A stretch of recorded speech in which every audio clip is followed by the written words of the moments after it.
নারায়ণগঞ্জের সোনারগাঁওয়ের আকাশ জুড়ে এখন যেন লিচুর লালাপ ছোঁয়া। একদিকে গাছ ভরা থোকা থোকা লিচু, অন্যদিকে ব্যস্ত সময় পার করছেন চাষিরা। বলা হয় পর্তুগিজরা 1700 খ্রিস্টাব্দে প্রথম এই অঞ্চলে লিচুর চারা নিয়ে আসেন। সেই থেকেই সোনারগাঁওয়ের মাটিতে শুরু হয় লিচু চাষের ইতিহাস। আজ সেই ইতিহাসের ধারাবাহিকতায় 85টি গ্রামের কৃষক বুনছেন সাফল্যের গল্প। ফুল ফলন আগে আসে যেটা এদিকে সোনারগাঁওয়ের লিচুটা আগে নেমে যায়, খাওয়ার সুস্বাদু ভালো। এই জন্য ঢাকা থেকে, গাজীপুর থেকে, নানগঞ্জ থেকে এসে ওই তাজা লিচু সোনারগাঁও থেকে নিয়ে যায়। পদ্ম লিচুটা মানুষের চাহিদার মধ্যে প্রথম থেকে এটা ভালো, দামটা এবার একটু হালকা একটু বেশি। মৌসুমের শুরুতেই বাজারে আসে, ফলে চাহিদাও বেশি। তবে পাইকাররা বলছেন ফলন ভালো হলেও কিছুটা দাম বেশি।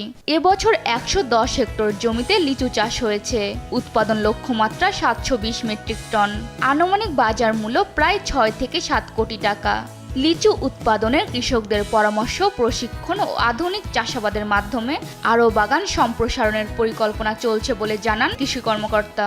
লিচুর এই বাম্পার ফলন শুধু অর্থনৈতিক সাফল্যই নয়, কৃষকের মুখে হাসি ফুটিয়ে তুলেছে।